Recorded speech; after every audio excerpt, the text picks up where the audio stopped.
અરબી સમુદ્રમાં હવાનું હળવું દબાણ સર્જાતા દરિયો તોફાની બની રહ્યો છે।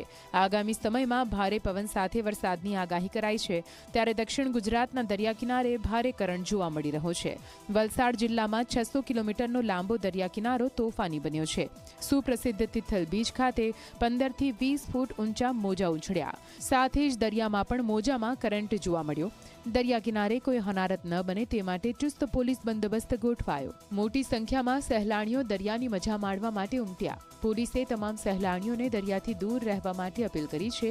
સાથે સુરતના ડુમ્મસના દરિયાકાંઠે મોજા ઉછળતા આહલાદક દ્રશ્યો સર્જાયા છે। દરિયાઈ વિસ્તારમાં આવેલ ગણેશજીનું મંદિર પાણીમાં ગરકાવ થયું છે। માછીમારોને આગામી 5 દિવસ દરિયો ન ખેડવા માટે સૂચના અપાઈ છે।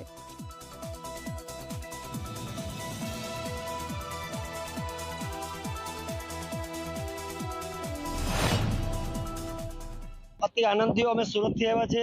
आजे दरियामां करंट जोवा मळ्यो छे अने अहींया वलसाड पोलीसनी सारी कामगीरी छे अने दरिया नजीक कोई नाना बाळको न जाय एनी तकेदारी राखवामां आवी छे। खूब आनंद थयो। खूब सरस दरियो आज तूफाने चढ़्यो छे। सरस मजा आवी रही छे अने आनुं वातावरण पण सरस छे। अत्यारे एक बाजू पवन बी छे अने अत्यारे दरियामां हलचल बी वधारे छे। बहुत मजा आवे छे। एंजॉयफुल बहुत है। फुल मूवमेंट बेस्ट है। यहाँ पे एक भी पैसा नहीं देना पड़ेगा जी। फ्री का एंजॉय करो अच्छे से। मूवमेंट बस बहुत बढ़िया। सुबह से आकर बैठे 9 बजे से ही।